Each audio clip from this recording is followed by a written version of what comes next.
गुरुर्ब्रह्मा गुरुर्विष्णु गुरुर्देवो महेश्वर गुरु साक्षात् परं ब्रह्म तस्मै श्री गुरुवे नमः।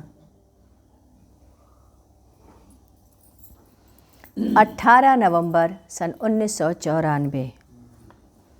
आज गुरुदेव ने भक्त ठाकुर भुवन सिंह चौहान की कथा कही।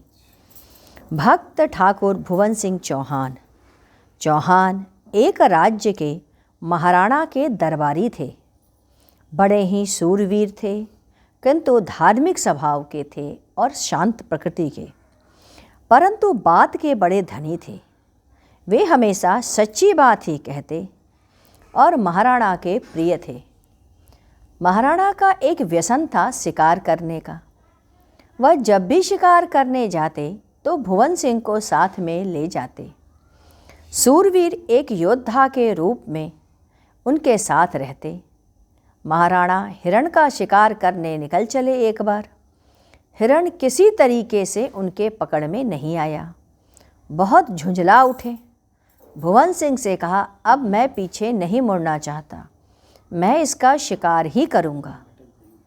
भुवन सिंह ने कहा, ठीक है, मैं देखता हूँ। उन्होंने देखा हिरण की एक झाड़ी के पीछे छुपा है और थर थर काँप रहा है। उन्होंने उसे काँपते हुए नहीं देखा और झट तलवार से उसके टुकड़े कर दिए। साथ ही साथ उसके पेट में पल रहे बच्चे के भी टुकड़े हो गए। अब जब भुवन सिंह ने यह दृश्य देखा तो वह दयार्द हो उठे और मन ही मन बोले, हे प्रभु, मैंने आज ये क्या कर दिया। भुवन सिंह को बड़ा ही दुख हुआ। वह शिकार को घर तो ले आए। वहाँ पर उन्होंने अपनी तलवार निकाल के रख दी और एक लकड़ी की तलवार बना करके अपने साथ रख लिया। राजपूत थे, इसलिए तलवार तो लटकानी थी। इस कारण से उन्होंने लकड़ी की तलवार बनाई और लटका ली। महाराणा का एक सामंत था जो कि भुवन सिंह से बड़ी ही ईर्ष्या करता अंदर ही अंदर। उसे इस बात की पता चल गया कि इनके पास जो तलवार है वह लकड़ी की है। अब वह सोचने लगा किस तरीके से इसे नीचा दिखाया जाए। उन्होंने शिकायत की राणा से कि वो तो तलवार ही नहीं रखते, लकड़ी की तलवार है। उन्होंने उसकी बात को टाल दिया। भुवन सिंह उनके बहुत प्रिय थे। पुनः उसने इस बात की जांच की, क्या किया जाए, यह लकड़ी का ही तलवार है। फिर राणा से शिकायत की। अब राणा ने कहा, यह जान लो, यदि यह सच नहीं हुआ तो मैं तुम्हारा सिर उतार दूंगा। बार बार शिकायत करने से राणा को भी शक होने लगा। सोचा जांच ही लेते हैं, लेकिन किस तरह परीक्षा की जाए। एक दिन भोजन का आयोजन किया गया। उसमें राणा ने कहा, आज देखी जाए किसकी तलवार में सबसे ज़्यादा चमक है।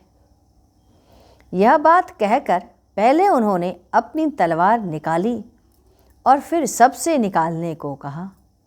जब भुवन सिंह का नंबर आया तो राणा ने कहा, भुवन सिंह, तुम भी अपनी तलवार क्यों नहीं निकालते। भुवन सिंह ने कहा, महाराज, मेरी तलवार तो सार की है। उनके कहने का चाहते थे कि मेरी तलवार में धार नहीं है, लकड़ी की है, परंतु मुख से निकला सार की है। राणा ने कहा, दिखाओ तो सही भुवन। भुवन सिंह ने अपनी तलवार निकाली। वह सबसे ज़्यादा चमक रही थी। अब सामंत को काटो तो खून नहीं। राणा ने आदेश दे दिया कि उसका सिर काट दिया जाए। इधर भुवन सिंह को आश्चर्य का ठिकाना नहीं रहा कि यह तो लकड़ी की रखी थी, यह लोहे की कैसे बन गई। उन्होंने तुरंत महाराणा से कहा, महाराणा, मैं लकड़ी की ही तलवार रखी थी। यह शायद प्रभु की कृपा है मेरे ऊपर, जो कि लकड़ी लोहे में बदल गई। अब उसके प्राण आप न ले, उसे क्षमा कर दे। अब तो सबकी श्रद्धा उनके ऊपर हो गई। इधर महाराणा ने भुवन सिंह को 2 और जागीर दे दिया। अब से तुम्हें दरबार में आने की ज़रूरत नहीं है, परंतु अपनी संगत में अवश्य चाहूँगा तुम्हें भुवन। तब भुवन सिंह ने कहा, मुझे जागीर की कोई आवश्यकता नहीं, पहले ही मेरे पास बहुत है। आज संकल्प लें कि आप शिकार करने नहीं जाएंगे। उन्होंने वचन दे दिया। भुवन सिंह चौहान पुनः उसके बाद दरबार में नहीं आए। इसके बाद गुरुदेव ने कथा कही भक्त अंगद सिंह की। दार साल सिंह एक छोटे से राज्य के राजा थे। अंगद सिंह बड़े ही सूरवीर और पराक्रमी थे। वे धर्मभीरू भी थे। बड़े ही शांत प्रिय राज्य वह कर रहे थे। उनके पड़ोस के एक बड़े राजा ने अपने सूबेदार से कहा, एक सेना लेकर जाओ, उस राज्य पर आक्रमण करके उसे अपने में मिला लो। सूबेदार ने एक बड़ी सेना तैयार की और दौड़ा आक्रमण के लिए। खबर उन तक भी पहुंची। खलबली सी मच गई। उन्होंने अंगद से पूछा, क्या किया जाए? उसने कहा, चिंता की बात नहीं है, मेरे रहते आप निश्चिंत रहें। तलवार उठाई और सेना लेकर निकल पड़ा। अब घमासान युद्ध शुरू हो गया। उसने अपनी तलवार से दुश्मन के सूबेदार को मार डाला और उसका मुकुट उनके पास ला करके दे दिया। उसमें एक हीरा जड़ा था जो बड़ा ही अद्भुत था और चमक रहा था। अंगद सिंह ने उस हीरे को निकालकर मुकुट राजा को भिजवा दिया। राजा को खबर गई। उन्होंने संदेश भेजा, वह हीरा हमें प्रस्तुत किया जाए। उन्होंने कहा, यह हीरा नहीं दूंगा। उन्होंने कहा, अब राज्य हमें छोड़ देना चाहिए। वह हीरा लेकर चल पड़े। इधर दालसाल सिंह ने कुछ सेना भेजी कि वह हीरा छीन कर ले आओ। अंगद सिंह राज्य छोड़कर पुरी की तरफ चल पड़े। उन्होंने प्रभु से विनती की, हे प्रभु, मैं यह हीरा आपके मुकुट में देखना चाहता हूँ। मुझे इसकी ज़रूरत नहीं है। वह मार्ग में एक टेंट पे टिके थे। सेना उनके पास पहुँच गई। देखा, अब हीरा नहीं बचेगा। उन्होंने उसे पास पर बह रही नदी में फेंक दिया। राजा के आदेश से नदी में हीरा खुजवाया गया, परंतु वह मिला ही नहीं। इधर अंगद को स्वप्न हुआ कि पुरी चले आओ।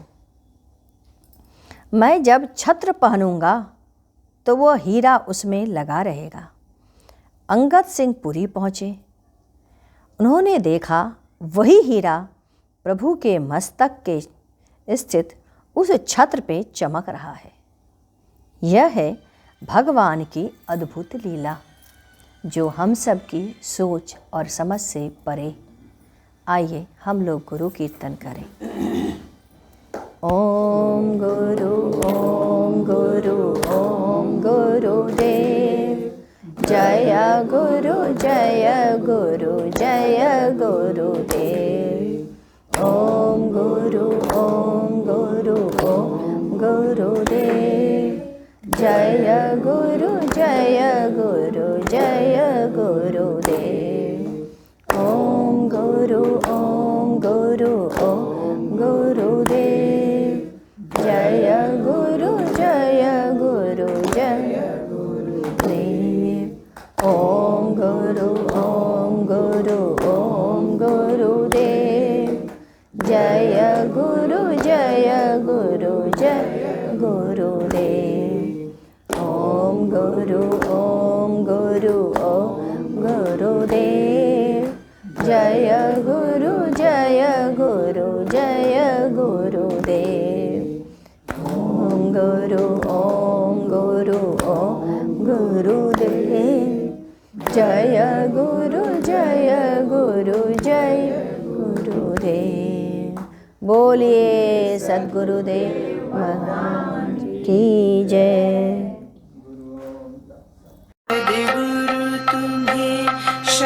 शत नमन सद्गुरु तुम्हें शत शत नमन सद्गुरु तुम्हें शत शत